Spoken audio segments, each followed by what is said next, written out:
Seaver, nicknamed the franchise by New York writers, begins in overpowering fashion. The franchise. There was no nickname more fitting. From his very first appearance, George Thomas Seaver was the New York Mets. Their best player, their clubhouse leader, their most charismatic star. How many home runs did you ever hit? In my lifetime, have I hit? How many home runs have you hit? I hit 10 when I was a little bigger. He was, the marquee name of that generation. What he was able to do on the pitching mound was just incredible. I can distinctly, as a 15-year-old at the time, remember thinking, now we've got our DiMaggio, our Mays, our Mantle. Now we've got one who was, in effect, for the ages. The Mets hit the jackpot when they landed Tom Seaver. They won the lottery, literally. In 1966, Seaver had signed with the Braves out of the University of Southern California, but an obscure rule forbade college players from inking deals while their collegiate seasons were underway. Major League Baseball voided the contract, and the names of every team willing to match the Braves' offer were put into a hat. The winning pick was the losingest team in baseball. One thing, obviously, that I always remember, my first ball game that I ever pitched in the major leagues, we won. I didn't get credit for the win, but I participated in a winning effort. That was certainly a memorable event for me. He really was the guy that set the tone for everything there. He brought hope. In his debut season in 1967, Seaver took home National League Rookie of the Year honors and got the win in the All-Star game.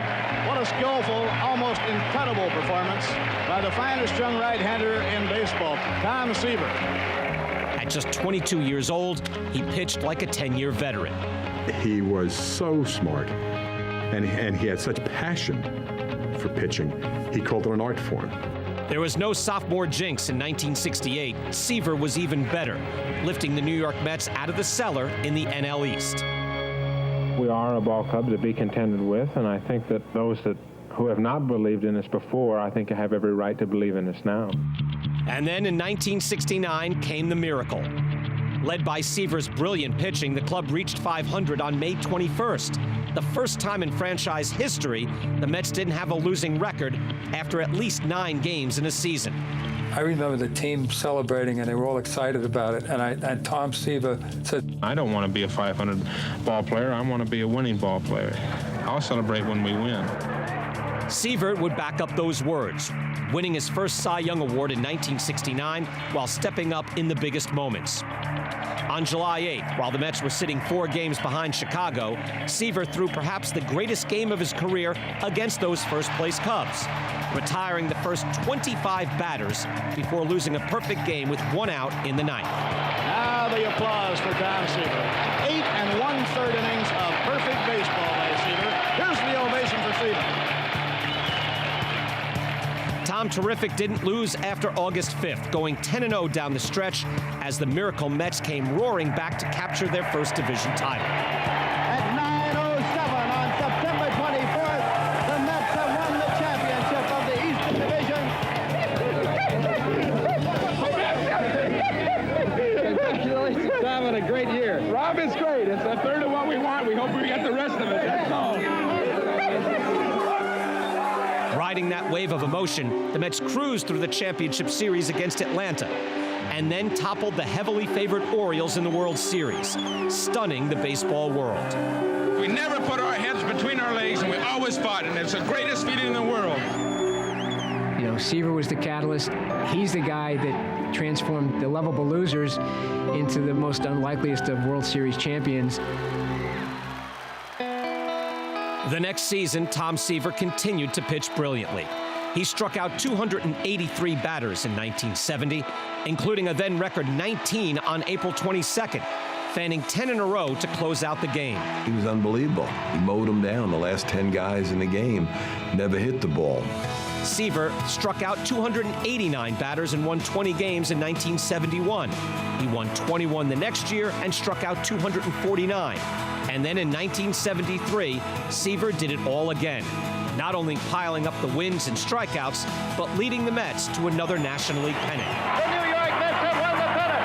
The New York Mets have won the pennant, and this is a wild scene. All All told, Tom Seaver's consistency was unmatched by any pitcher of his generation. We got him. That's number 200. He racked up 200 strikeouts in a major league record 9 consecutive years.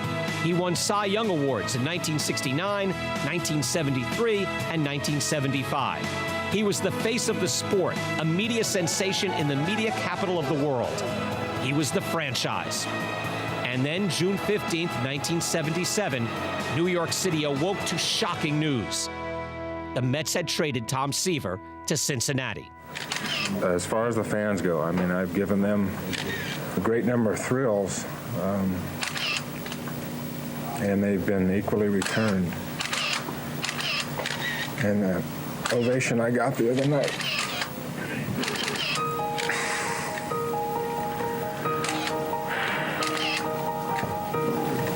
you going to miss them, Tom?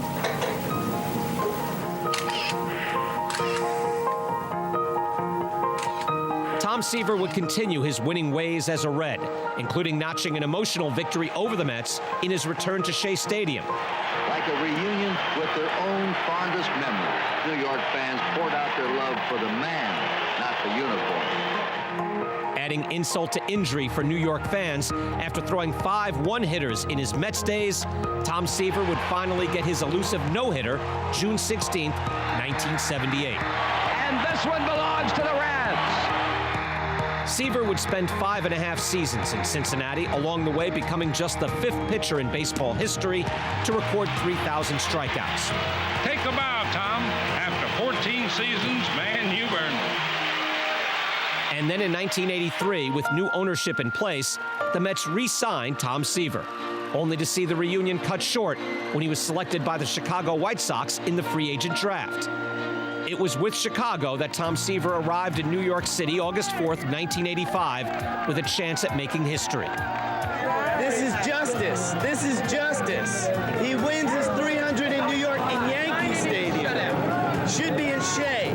With his familiar number 41 out of place in the Bronx instead of Queens, Tom Seaver took home victory number 300 the old-fashioned way, with a complete game win. A 40-year-old Terrific Tom Seaver. Look at the emotion spilling out all over.